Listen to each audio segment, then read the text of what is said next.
Audio Jungle. Audio Jungle.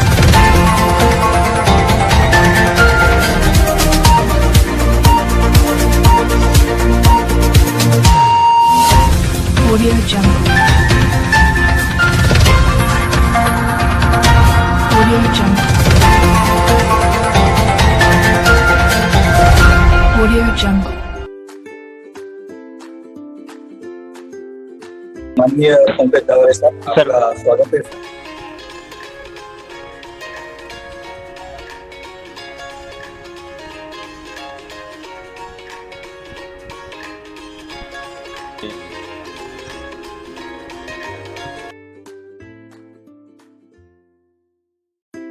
Good evening everyone. पैगाम संगठन ने आज एक नया चैप्टर खोला है, जिसके चलते अंबेडकर साहब ने जो भी अपने राइटिंग्स और स्पीचेस के रूप में जो कलेक्शन हमारे सामने आया है डॉक्टर अंबेडकर साहब का, उसके ऊपर वीकली बेसिस पे हम एक परिचर्चा रखेंगे। और ये बहुत ही सराहनीय कदम है जो पैगाम के वरिष्ठ लीडरशिप द्वारा इसके सामने रखा है, और हम सब मिलके इसको एक सफल अंजाम तक पहुंचा देंगे। बिकॉज ये कोई भी हम कार्य करते हैं या उसकी शुरुआत करते हैं, तो उसको अगर हमने सही ढंग से कंटिन्यूसली अगर फॉलो किया तो अंत में उसका फल बहुत ही अच्छा रहेगा। ये हमने देखा है। जैसे कठिन परिस्थिति में भी हमें कुछ ना कुछ नए नए तंत्र या यंत्र के द्वारा हमें लोगों तक पहुंचना बहुत ज़रूरी है। और बिकॉज जिस कार्य के लिए हम काम कर रहे हैं, सामाजिक परिवर्तन की हम या क्रांति की जो बात कर रहे हैं, ये कार्य इतना जोशीला है या इतना इम्पोर्टेंट है कि जितना हमारा इंटेलेक्ट हो या हमारी जो भी रिसोर्सेस है, उसको हमें इस कार्य में लगाना बहुत ज़रूरी है, जल्द से जल्द लगाना बहुत ज़रूरी है। और इस पर निरंतर पैगाम कार्य कर रहा है, और पैगाम जैसे अलग संगठन, अन्य संगठन भी इस कार्य को सही दिशा में ले जा रहे हैं। तो सबको साथ लेके हमें सही दिशा में काम करते रहना है और इंट्रोस्पेक्शन करना है, कहीं हम गलत तो नहीं हो रहे हैं। जैसे चंद्रकांत साहब ने और शैलेंद्र साहब ने बताया कि हमें जहाँ मौका मिलता है लोगों से कांटेक्ट करना है, लोगों से कम्युनिकेशन इस्टेब्लिश करना है, और एक लंबे समय तक जाना है उनके साथ डिस्कशन डिलिब्रेशन द्वारा। और जो भी अपने मन में या उनके मन में कुछ अगर आधे सच हो या कुछ जाने अनजाने में झूठ बातों ने उनके मन में अगर घर करके रखा है, तो उसको दूर करना ये हमारा परम कर्तव्य है। तभी हम एक सही परंपरा के वाहक के रूप में बाहर आएंगे, और इसके लिए हमें हमेशा तत्पर रहना है। मैं मुद्दे पे आता हूँ कि जो ये सीरीज़ हमने स्टार्ट की है, वैसे पैगाम ने अलग अलग सीरीज स्टार्ट की है, कॉन्स्टिट्यूशन के ऊपर की है, फिर पर्सनैलिटी के ऊपर है। उसी का एक पहलू है कि हम डॉक्टर अंबेडकर की जो लेखा जोखा है, जो भी उन्होंने कार्य किया है अपने पूरे जीवन काल में, वो इतना बड़ा है कि उसको समझना हमें बहुत ज़रूरी है। और अगर हम वो नहीं समझ पाए तो उनका जो कार्य है कहीं ना कहीं अधूरा रहने के चांसेस ने देखा है। बिकॉज नेता कितना भी बड़ा क्यों ना हो या कोई भी महामानव बड़ा क्यों ना हो, उसके विचार अगर ठीक तरीके से फॉलो नहीं किए जाते या उसको कैरी ऑन नहीं किया जाता, तो उस व्यक्ति का पराभव होना निश्चित होता है। तो ये जिम्मेदारी हमारे पास है। अंबेडकर जैसे जो भी महापुरुष हमारे लाइफ में आए या उन्होंने कार्य करके गए हैं, उन्होंने अपना रोल तो निभा लिया है, अभी हमारे रोल निभाने की बारी है। तो इसी के कड़ी में जो भी वॉल्यूम्स हमारे सामने आए हैं, अराउंड 20 किताबों के रूप में 17 वॉल्यूम्स हमारे सामने आए हैं, और इस वॉल्यूम्स को पढ़ना एक बहुत ही बड़ा काम है, बहुत ही डेडिकेटेड काम है, और इसमें समय और बहुत सारी चीज़ें हमें इन्वेस्ट करनी पड़ती हैं। जाने अनजाने में हम उस पर मैं कह रहा था कि जो ये 20 किताबें हैं, उसमें से पहली किताब है जो बाबा साहब के कलेक्शंस के ऊपर गवर्नमेंट ऑफ महाराष्ट्र ने बनाई थी। ये जो सिलसिला है वो 1979 से चालू हुआ था, और मेरे ख्याल से जो 20वीं किताब है वो बनते बनते 2014 या 15 साल आया था। तो ये हमें इसकी गरिमा समझनी है कि करने में हमें इतना समय लगा है, लेकिन अगर इसको लोगों तक पहुंचने के लिए ज़्यादा समय लगेगा तो उसका पर्पस डिफीट हो जाएगा। तो एक उदाहरण के साथ हम कहना चाहेंगे, डॉक्टर अंबेडकर साहब ने जब धर्म परिवर्तन करने की बात कही थी तो उन्होंने एक कसौटी रखी थी कि वही लोग मेरे साथ धर्म का परिवर्तन कर सकते हैं जो एक एग्जाम पास करेंगे, और वो एग्जाम का सिलेबस रहेगा बुद्धांडी धम्मा नाम की एक किताब जो उन्होंने मरते दम तक लिखी थी, आखिरी क्षणों तक। वो उनका सपना था कि जो भी बंदा है वो किसी इमोशनली या फिर जैसे बोलते हैं ना कि चीजें बहती जा रही है और उसके साथ साथ बहुत सारी चीजें बहती जाएंगी, वैसा वो नहीं चाहते थे। वो चाहते थे कि मेरे जो भी फॉलोअर्स हैं वो अपने दिमाग को यूज करें, अपने इंटेलेक्ट को यूज करें, लॉजिक को यूज करें, और उनको अगर समझ में आया तो ही किसी कार्य का वो वहन करें। लेकिन किसी कारणवश वो उनका सपना जैसे उन्होंने देखा था वैसा पूरा नहीं हो पाया था, और उन्होंने अपने अनुयायियों के साथ धम्म का ग्रहण कर लिया था। तो वो चाहते थे जो धम्मा ये सिलेबस है, इसमें अगर कोई व्यक्ति पास होता है उसको अभी हम 2021 के आसपास है हम लोग, और इतना समय जाने के बाद भी बहुत सारी चीजें जो है हमने एज अ ग्रांटेड पकड़ ली है। हमने अपना लॉजिक या तर्क जो संगत बुद्धि है उसको हमने कहीं दरकिनार कर दिया है, और हम आगे वो किताब हम अगर जो भी 50 साल जो लिटरेचर है या उनके जो स्पीचेस हैं वो इतने 20 किताबों में है, उसको पहुंचाने की जिम्मेदारी हम अपने पास है। और जैसे बोलते हैं कि कम्युनिकेशन भी सक्सेसफुली एस्टेब्लिश होता है कि जो लिखा है या जो हम कन्वे करना चाहते हैं वो सामने वाले पार्टी के पास उसी रूप में मिलना चाहिए। अगर वो नहीं मिल पा रहा है तो कहीं ना कहीं कम्युनिकेशन में गड़बड़ है, या तो जो कन्वे कर रहा है उसको समझ में नहीं आया है, या जो सुन रहा है उसको समझाने में हम कहीं ना कहीं कम पड़ रहे हैं। तो ये बहुत बड़ी रिस्पॉन्सिबिलिटी है कि जो भी है या उसको जीना अपने लाइफ में, उसको जब तक हम अपने रोजमर्रा के लाइफ में बार बार नहीं उसको लाएंगे, उस लेवल तक नहीं पहुंच पाएगी कि सही मतलब के साथ आगे वाले बंदों को हम समझा पाए। अगर ये नहीं करेंगे तो हम कितना भी लड़े तो हमारी जंग जो है वो अधूरी रहेगी। तो कार्य बहुत बड़ा है साथियों, लेकिन मुझे कोई भी शक नहीं कि सकते हैं। तो इस सब में आप की आपके ऊर्जा की आवश्यकता है।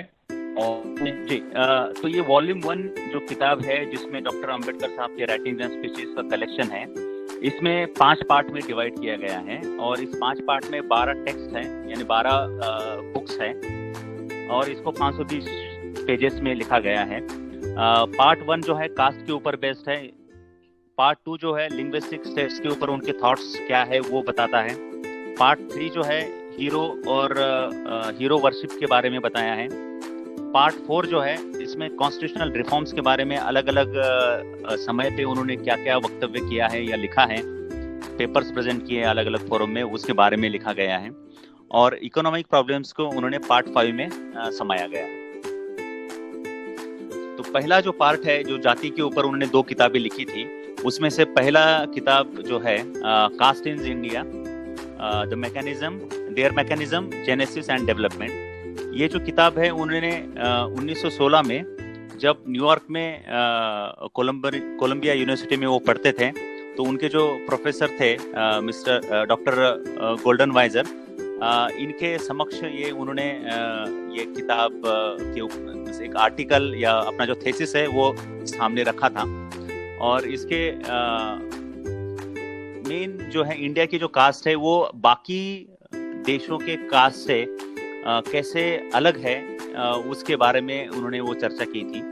बहुत बार हम शब्दों में अटक जाते हैं, कभी बोलते हैं आर्य, अनार्य, या फिर द्रविडियन, हम आर्यन बाहर से आए हैं, द्रविडियन यहाँ के लोकल्स हैं, ऐसा बहुत बार हम सुनते हैं या हम अपने वक्तव्य में भी कहते भी रहते हैं। तो सही मायने में कास्ट को अगर समझना है तो जितने भी तत्कालीन जो लिटरेचर था वो कहीं ना कहीं इंडिया के कंटेक्स्ट में ये हो रहा था, प्रॉपरली लागू नहीं हो रहा था, लॉजिक यहाँ पे इस्टेब्लिश नहीं हो पा रहा था। तो एक अलग सा लॉजिक इंडिया के लिए जो था वो डॉक्टर अंबेडकर साहब ने हमारे सामने रखा था कि इंडिया में कास्ट कैसे पैदा हुई, उसको कैसे ग्रो किया गया, उसे कैसे इस्टेब्लिश किया गया over a period of a time. ये उसके बारे में उन्होंने लिखा है कि ये जो इंडिया के जो लोग हैं वो किसी एक पर्टिकुलर सेक्ट के नहीं हैं, अलग अलग सेक्ट के लोग आए हैं, अलग अलग बैकग्राउंड से, मीन्स आर्यन से, मंगोलियन से, सिथियन से और द्रविडियन से। ये लोग एक साथ मिलकर रहे हैं, इनके मैरिजेस एक दूसरे के साथ हुए हैं और कोई ऐसा प्योर सेक्ट या ऐसा कोई आदमी नहीं है जो कि प्योर इसी सेक्ट को रिप्रेजेंट कर रहा होगा, ये वो बताते हैं। और over a period of time caste कैसे इनरूट हो गई इंडिया में, इसके जो रीजंस है उसके ऊपर वो चर्चा करते हैं। मीन्स इंटरकास्ट मैरिजेस है या नहीं है, within a caste marriages क्यों होते हैं, विद इन गोत्र क्यों मैरिजेस होते हैं, इसके ऊपर उन्होंने चर्चा की है। और जैसे हम पूरी दुनिया में देखते हैं कि डिवीजन सोसाइटी का होना लाजमी है, ये नेचुरल फेनोमेना है, बट इंडिया में ऐसी क्या विशेषताएं हैं इस डिवीजन में, सोसाइटी की डिवीजन में बेस्ड ऑन कास्ट, कि जिसके चलते कॉम्प्लेक्सिटी बहुत बढ़ गई है और उसके चलते इंडिया प्रॉपरली ग्रो नहीं हो पाता, उसके ऊपर उन्होंने चर्चा की है। तो दो चीज़ों के ऊपर ध्यान देते हैं। ये जैसे बोलते हैं कि ग्रेडेड इनइक्वालिटी है, हर किसी को लगता है कि मेरे ऊपर कोई है और मेरे नीचे भी कोई है, ये ग्रेडेड इनइक्वालिटी है। और जो भी इस कास्ट नाम का जो सिस्टम है, सोशल सिस्टम है, इसको ब्रेक करता है या उसके रूल्स एंड रेगुलेशंस को डिसोबे करता है, तो कहीं ना कहीं उसके जो पनिशमेंट्स हैं वो इतनी स्ट्रॉन्ग है एक्सकम्युनिकेशन की कि उसको कोई ब्रेक करना नहीं चाहता, या ब्रेक कर भी लिया तो उसका जीना इस सोसाइटी में कहीं ना कहीं बर्बर बन जाता है। इसके बारे में वो लिखते हैं। ये किताब अगर हमें सही मायने में समझना है कास्ट क्या है और एनिलेशन ऑफ कास्ट क्यों जरूरी है, तो ये पहला जो किताब कास्ट के ऊपर उन्होंने लिखा था वो बहुत ही जरूरी है पढ़ना। दूसरी किताबी इसी के सीक्वेंस में उन्होंने लिखी थी एनिलेशन ऑफ कास्ट। तो कास्ट के बारे में उन्होंने ये कहा था कि कास्ट के चलते इंडिया में खास करके जो आइडियल सोसाइटी बन नहीं पाई है, बिकॉज जो जिस टाइप से हायरार्की होती है कास्ट में, शूद्र, वैश्य, ये सब चार कैटेगरी वर्णों की, और उसके अंदर कास्ट, ये कैसे आइडियल सोसाइटी बनाने के लिए नकारती है, उसके ऊपर उन्होंने चर्चा किया है। और सही मायने में अगर हमें डेमोक्रेसी इस्टेब्लिश करना है या फ्रैटर्निटी या भाईचारा इस्टेब्लिश अगर करना है, तो हमें कहीं ना कहीं कास्ट नाम का जो डेविल है उसको टैकल करना बहुत जरूरी है, उसको एनिलेट करना बहुत जरूरी है। तभी हम एक आइडियल सोसाइटी की तरफ बढ़ सकते हैं, ऐसा उन्होंने कहा था।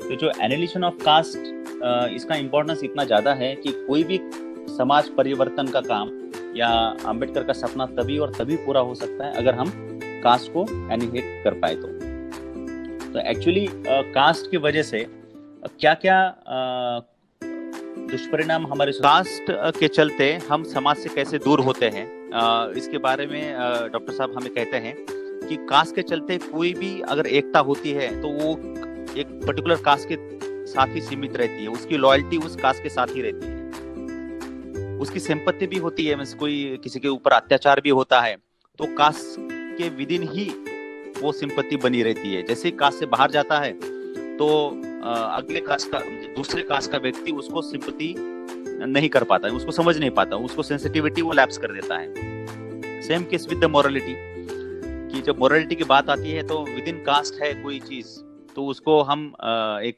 राइट पर्सपेक्टिव में पकड़ते हैं। जैसे ही हमें पता चलता है कि किसी लड़के या लड़की की कास्ट कोई और है तो उसके मोरालिटी के जो क्राइटेरियाज होता है वो बिल्कुल चेंज हो जाते हैं। तो अपनेपन की भावना जो है वो कहीं ना कहीं लैप्स होती है बेस्ड ऑन कास्ट, वो बोलते हैं।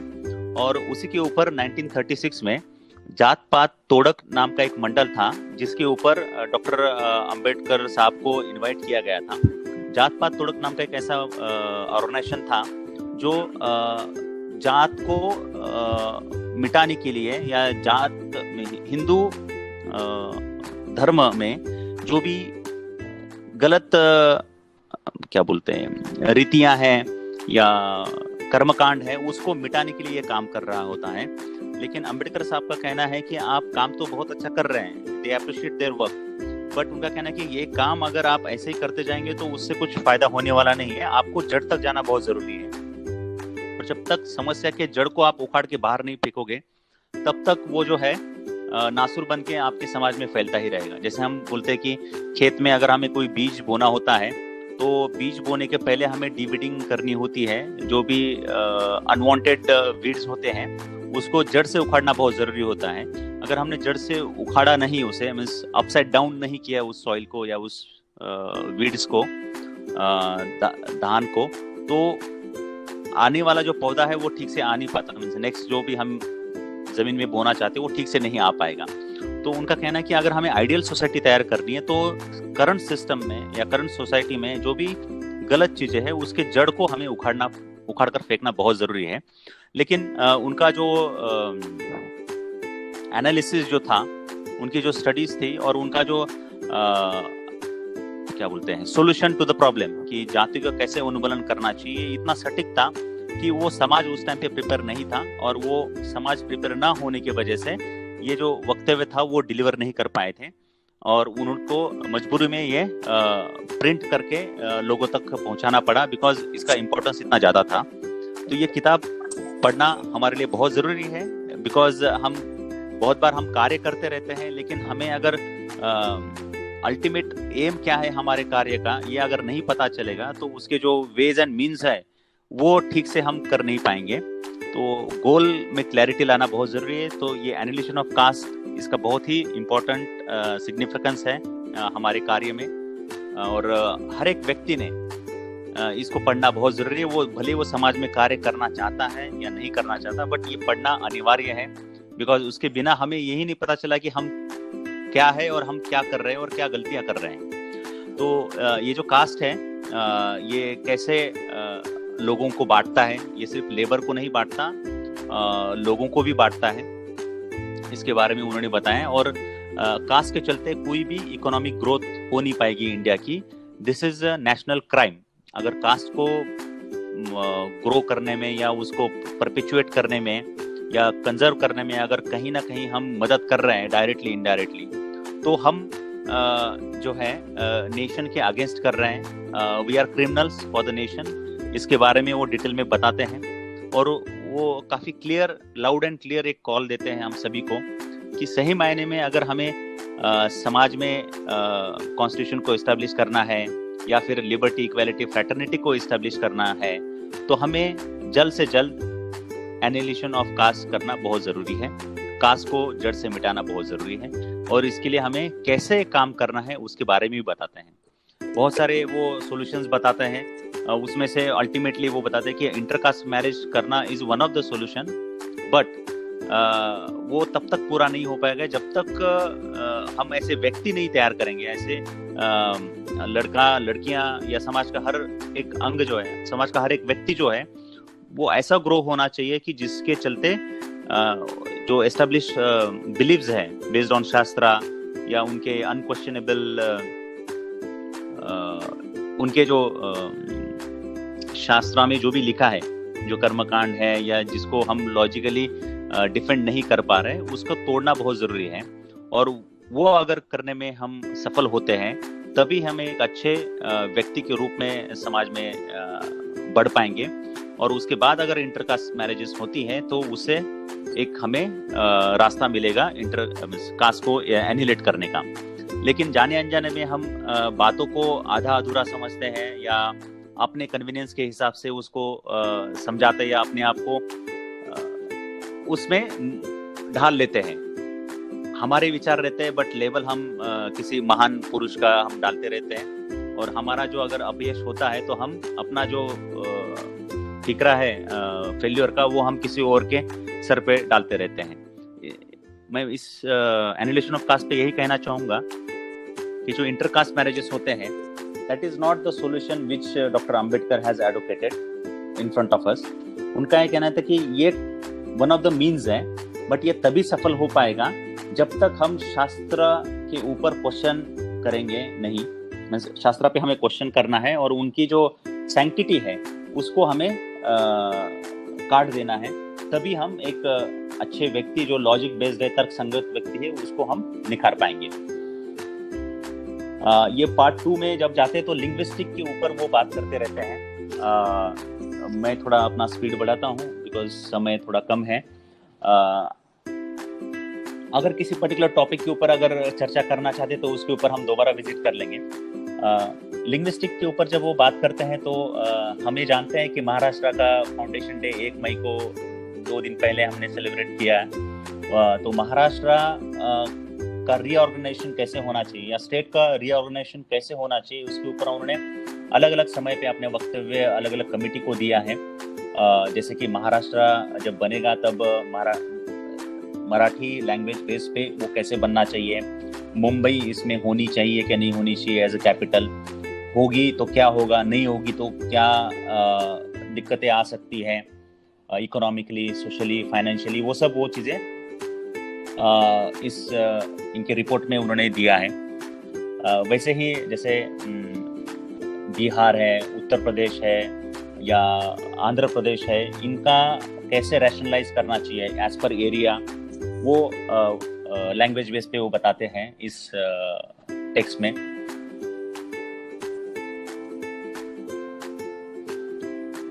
उन्होंने एक थ्योरी रिकमेंड की थी कि अगर सही मायने में इंडिया को एज अ यूनियन बना के अगर रखना है तो नॉर्थ और साउथ में जो डिस्क्रिपेंसीज है उसको एड्रेस करना बहुत ज़रूरी है। कुछ राज्य बहुत बड़े हैं, कुछ राज्य बहुत छोटे हैं, तो जब भी हम पॉलिटिकल रिप्रेजेंटेटिव्स लोकसभा में, राज्यसभा में भेजे जाएंगे तो सभी राज्यों को एक सही रिप्रेजेंटेशन नहीं मिलेगा और हमेशा देश की जो नीतियां हैं वो किसी एक जो ज़्यादा मेंबर्स होंगे उसकी दिशा में वो चलती जाएगी, ऐसा उनका कहना था। जैसे आज भी हम देखते हैं कि किसी एक पर्टिकुलर स्टेट्स में बहुत सारे मेंबर्स हम लोकसभा में भेजते रहते हैं और किसी स्टेट्स है जिसमें मेंबर्स बहुत कम रहते हैं। तो उनका ये कहना था कि हमें स्टेट्स को ऐसे प्रॉपरली बेस्ड ऑन लैंग्वेज हमें उसको करना चाहिए कि उसका एरिया और लैंग्वेज इसके बेसिस पे उसका प्रॉपर साइज होना चाहिए, सो दैट सभी लोगों को अपना से मिले और सभी का ग्रोथ प्रॉपर हो जाए और हम जो यूनिटी है वो बनी रहे। इसके ऊपर उन्होंने अपना वक्तव्य रखा था।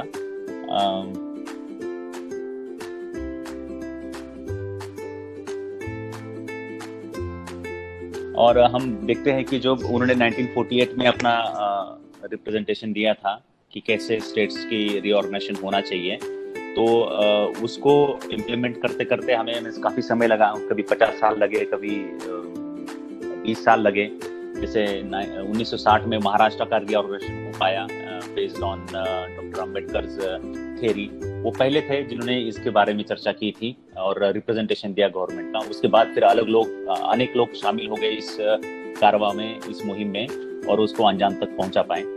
वैसे ही बिहार हो या आंध्र प्रदेश हो, हम देखते हैं कि अभी भी वो चल रहा है। जैसे महाराष्ट्र को अलग स्टेट्स, महाराष्ट्र का रीऑर्गेनाइजेशन और होना चाहिए कि नहीं होना चाहिए, ये सब चीज़ें उन्होंने 1948 में हमारे सामने रखी थी। जब ये हम लिंग्विस्टिक बेस पे स्टेट्स का निर्माण करेंगे भाषा के ऊपर, तो उसमें क्या क्या दिक्कतें आ सकती है इसके ऊपर भी उन्होंने चर्चा की थी। क्योंकि किसी एक भाषा का ज़्यादा हो जाता है, भाषा के ऊपर लोग ज़्यादा इमोशनल हो जाते हैं या उसको ज़्यादा तवज्जो देना चालू करते हैं, तो वो देश से कैसे अलग हो सकता है या राष्ट्र के ऊपर कैसे वो जा सकता है राज्य, उसके ऊपर भी उन्होंने चर्चा की है। एक स्टेट और दूसरे स्टेट के बीच में कैसे झगड़े हो सकते हैं, उसके अलग अलग उन्होंने तर्क बताए हैं और उसको एड्रेस कैसे करना चाहिए ये भी बताया है।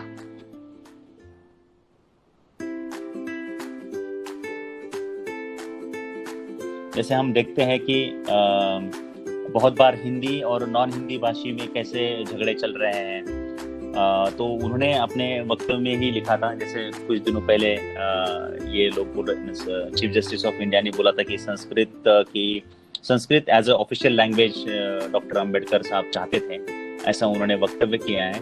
बट जहाँ तक मेरा अपना रीडिंग है उसमें जो भी लैंग्वेज बेस पे उन्होंने जो बात की थी कि ऑफिशियल लैंग्वेज क्या होनी चाहिए नहीं है, तो उसके बारे में तो इस वॉल्यूम 1 में तो लिखा नहीं है, हो सकता है कहीं और लिखा है तो साथी उस पर प्रकाश डाल सकते हैं।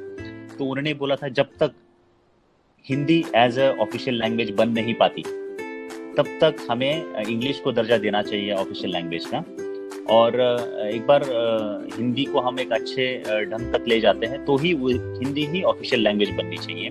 अगर हम रीजनल लैंग्वेज जैसे मराठी, तेलुगु या तमिल ऐसे लैंग्वेज को अगर हम ऑफिशियल लैंग्वेज का अगर दर्जा देते हैं पर्टिकुलर स्टेट में इसमें, तो वो कहीं ना कहीं आगे जाके दिक्कतें पैदा कर सकता है, ऐसा उन्होंने इस पे प्रेडिक्ट भी किया है।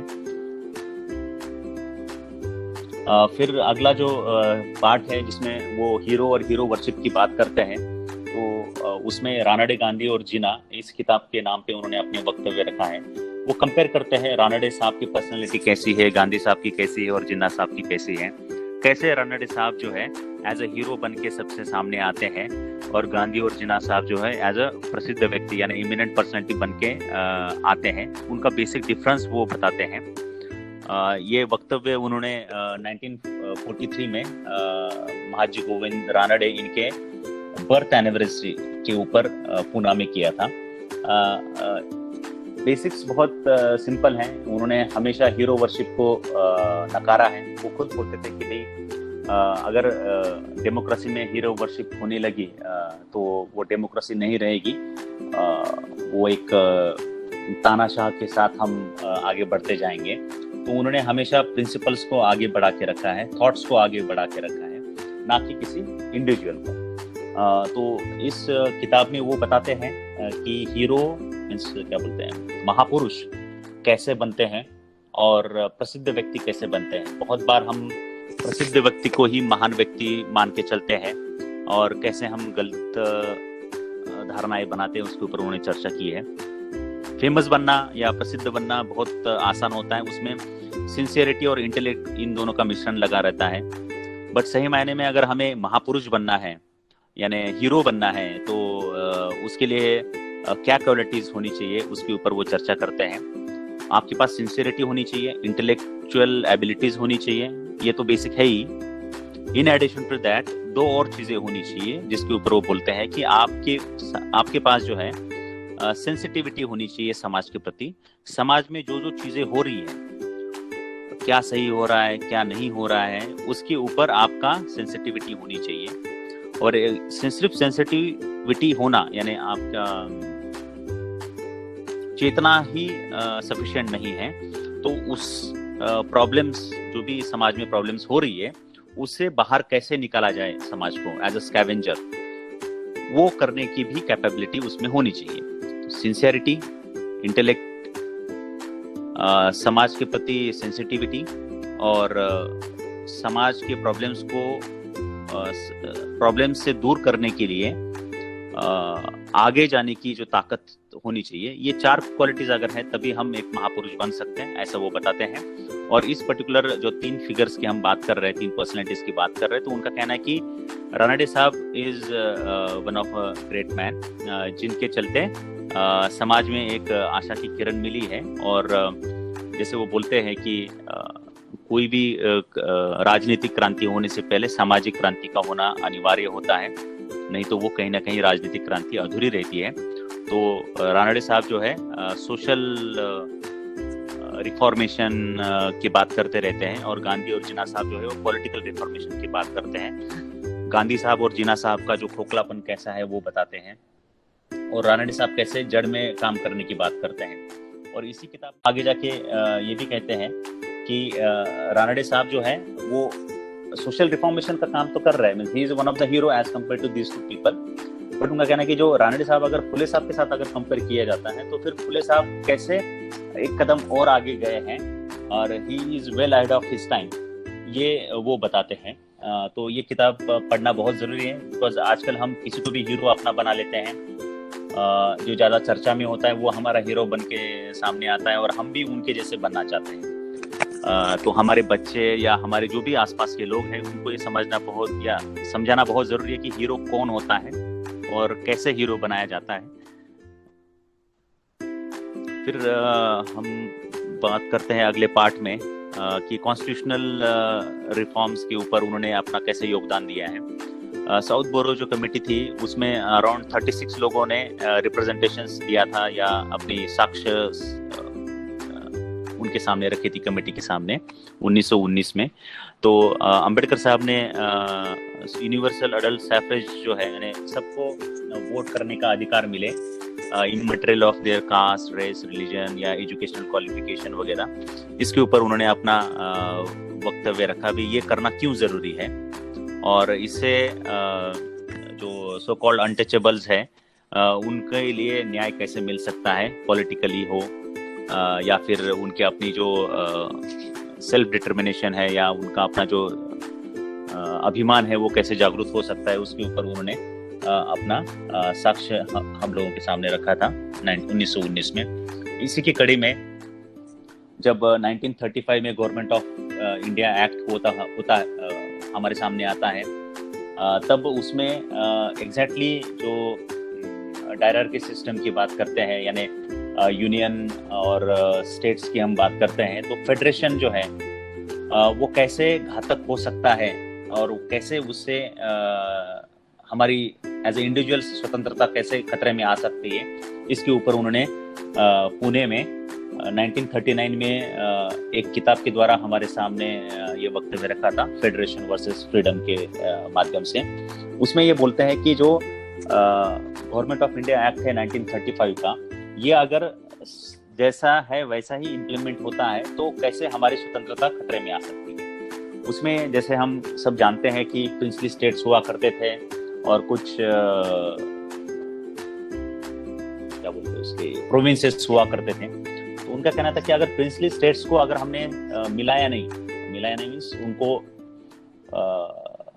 प्रिंसली स्टेट्स का जो डेजिग्नेशन है वो स्ट्रक्चर हमने डिमोलिश नहीं किया और एज अ प्रोविंसेस उनको हमारे यूनियन में अगर हमने शामिल नहीं किया तो उससे क्या खतरा पैदा हो सकता है, उसके ऊपर उन्होंने चर्चा रखी है। उससे कैसे आम आदमी के ऊपर हनन हो सकता है उनके फंडामेंटल राइट्स के ऊपर, उसके ऊपर उन्होंने चर्चा की है। और जो गवर्नमेंट ऑफ इंडिया का एक्ट है 1935 उसको कैसे रिफाइन किया जा सकता है, उसको कैसे इंडिया के कंटेक्स्ट में वर्केबल किया जा सकता है, इसके ऊपर उन्होंने विचार रखे हैं। जैसे कि लैंड एक्विजिशन एक्ट जब रखा गया था तो उसमें जो भी लोगों के पास प्रॉपर्टीज थी उसको गवर्नमेंट ने कन्फिस्केट किया था, उसको प्रॉपर मुआवजा भी दिया था और उसकी ओनरशिप हमने गवर्नमेंट ऑफ इंडिया के पास रखी गई थी। और उससे जो भी काम करना चाहते हैं देश के हित में या डेवलपमेंट के हित में कैसे किया जा सकता है, उसके ऊपर उसी कंटेक्स्ट के साथ जो प्रिंसली स्टेट्स है उनको कैसे एनेक्स किया जा सकता है, उसके ऊपर उन्होंने अपने विचार रखे थे।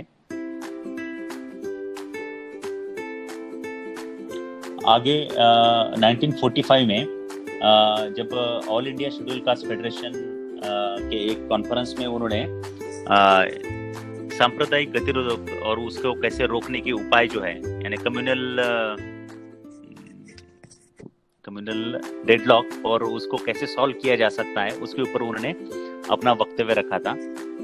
जब 1941 में यानी 4 साल पहले उन्होंने कम्युनल डेडलॉक के ऊपर एक अपनी थ्योरी रखी थी जिसको उन्होंने बताया था कि सेल्फ डिटर्मिनेशन ये बहुत ज़रूरी है।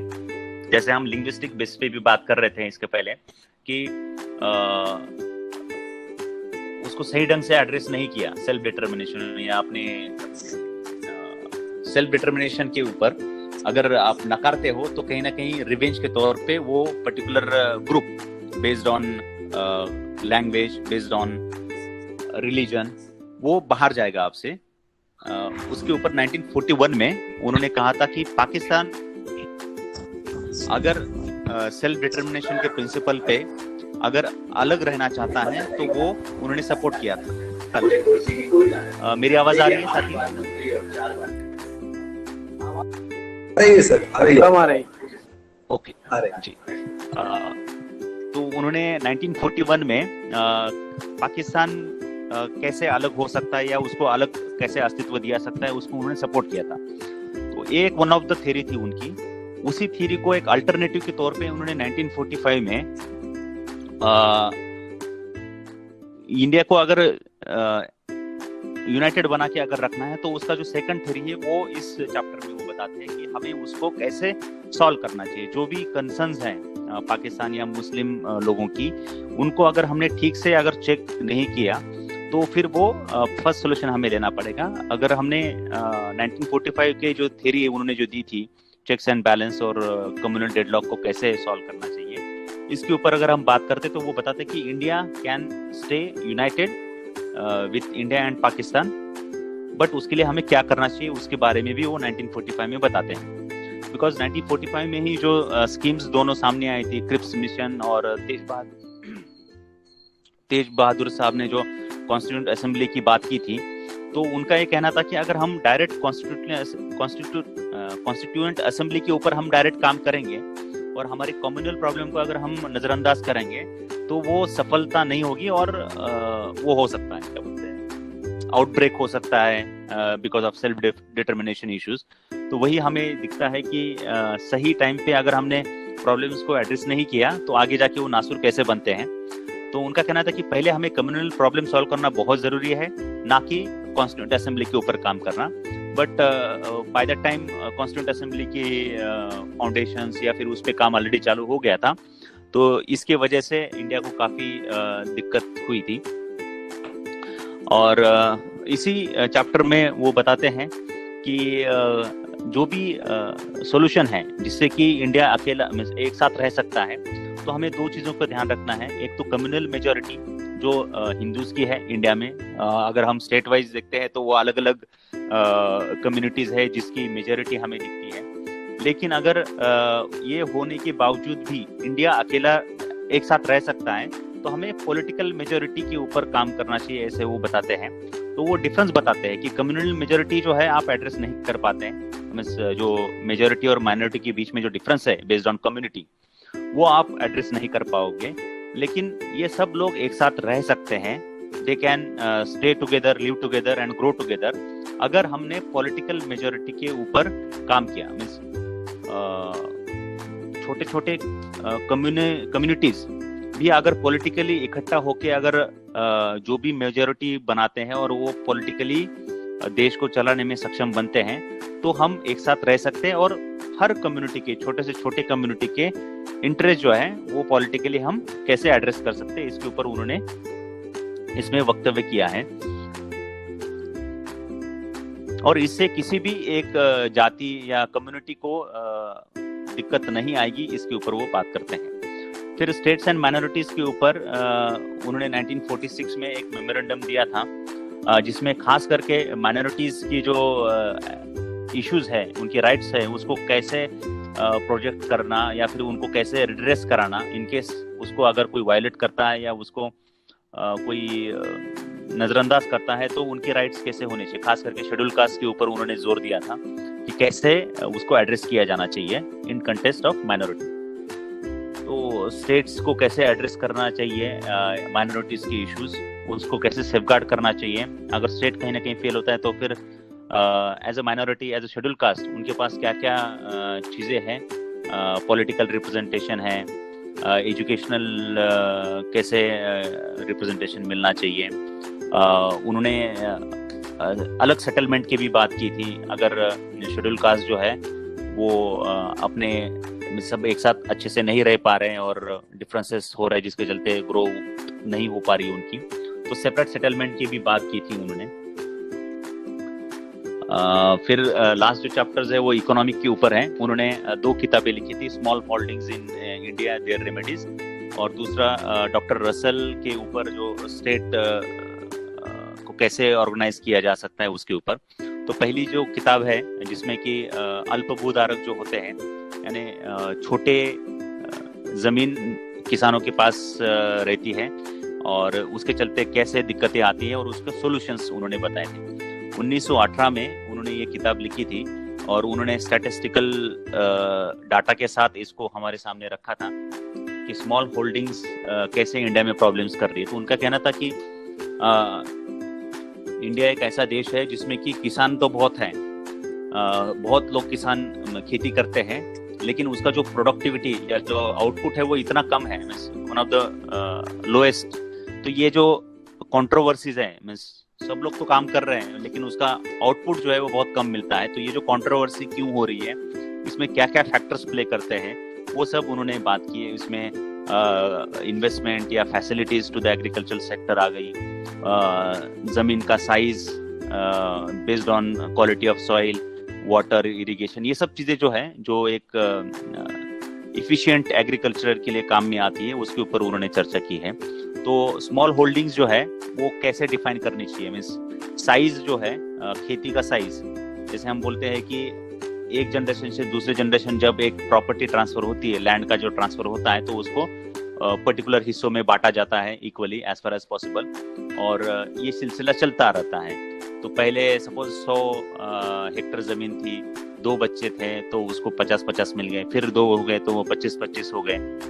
तो ऐसे करते करते जो लैंड का जो साइज है वो इतना कम हो गया कि उस पर खेती करना मुश्किल हो गया है, क्योंकि उसको बाउंड्री बनाना, उस पर जो भी करना है वो खर्चा जो है वो इतना ज़्यादा हो जाता है कि कॉस्ट ऑफ प्रोडक्शन, खेती या उसके लिए जो इनपुट दे रहे हैं हम लोग, वो इतना ज़्यादा है कि उससे आउटपुट फायदेमंद नहीं बन पा रहा है, और जिसके चलते किसान जो है वो गरीबी में कैसे जाता है उसके ऊपर उन्होंने चर्चा की है। तो उन्होंने बोला है कि गवर्नमेंट का इंटरवेंशन बहुत ज़रूरी है, उसका विजन बहुत ज़रूरी है इसमें, कि जो भी लैंड है उसको हमें कंसोलिडेट करना बहुत ज़रूरी है, और वो कंसोलिडेशन ऑफ लैंड किस बेसिस पे करना चाहिए, कौन सी टेक्निक्स है, उसके बारे में बात करते हैं। और एक बार वो कंसोलिडेशन या प्रॉपर साइज एक बार हमारे पास आ गई, उसको फिर कैसे प्रिजर्व करना है, बिकॉज ये जो चीज़ें हैं कि जनरेशन टू जनरेशन और लॉ ऑफ एक्सेशन के ऊपर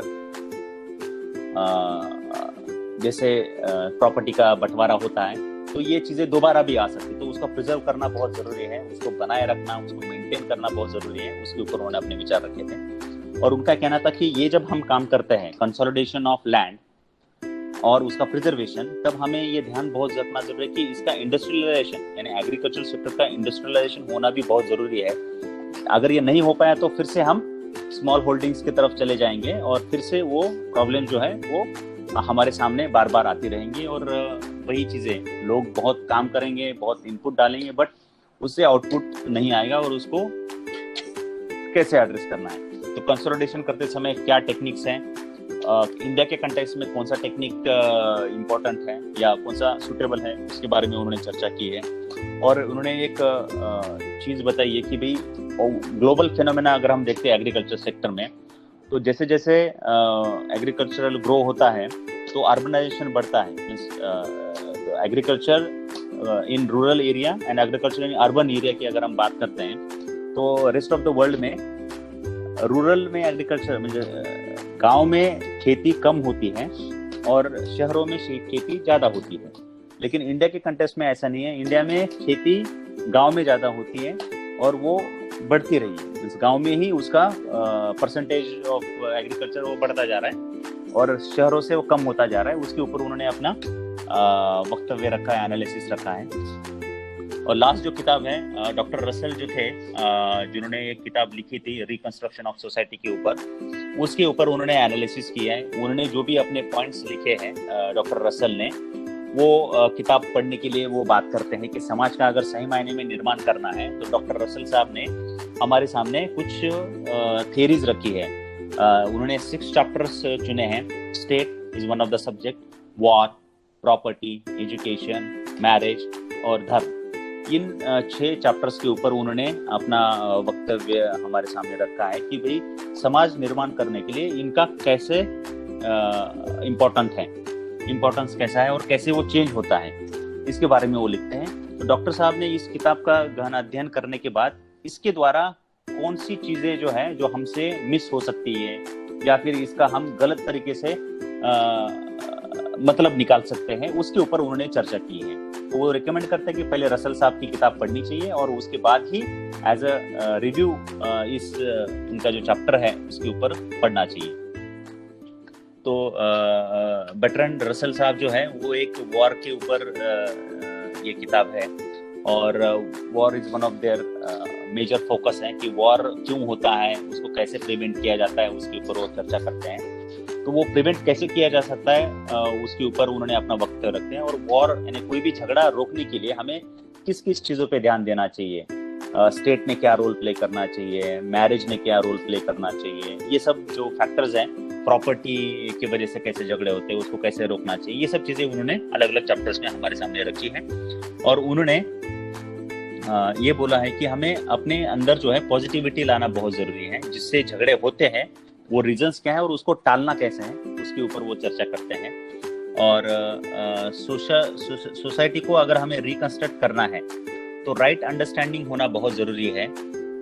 एक सोसाइटी में जो इंडिविजुअल्स लोग रहते हैं उनके अंदर, यानी जैसे हम बोलते हैं कि समाज जो है उसका यूनिट होता है एक इंडिविजुअल, फिर एक फैमिली आती है, फिर समाज बनता है।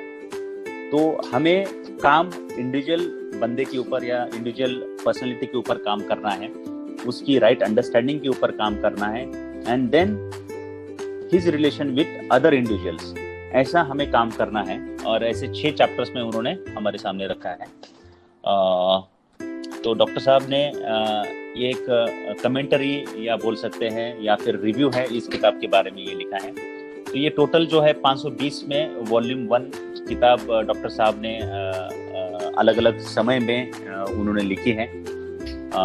1918 से लेके 1948 तक या 47 तक इसमें अलग अलग चैप्टर्स हैं।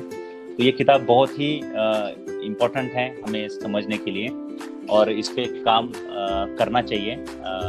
और मैं ये रेकमेंड करूँगा कि ये किताब हमें पढ़नी चाहिए, बिकॉज अगर हम नहीं पढ़ेंगे तो हम समझ नहीं पाएंगे हमारी गलतियाँ कहाँ हो रही है और हम आगे नहीं बढ़ पाएंगे और सही दिशा में काम नहीं कर पाएंगे। गलती से हम भटक सकते हैं, तो उसको रोकने के लिए ये किताब को पढ़ना और बार बार पढ़ना, रेफर बैक करना, चर्चा में लाना बहुत ज़रूरी है। तो ये जो प्रयास पैगाम द्वारा किया जा रहा है ये बहुत ही सराहनीय है और इस सब में आपका जो पार्टिसिपेशन बहुत ज़रूरी है, बिकॉज जब तक हम इस पे चर्चा नहीं करेंगे तब तक ये काम अधूरा ही रहेगा। मुझे ये मौका मिला जिसके चलते इतनी बड़ी किताब को मैं आपके सामने अपने अंडरस्टैंडिंग के हिसाब से मैं आपके सामने रख पाया। बहुत बहुत धन्यवाद साथियों। और इसके ऊपर चर्चा करने के लिए ये सेशन हम ओपन करते हैं। Thank you sir.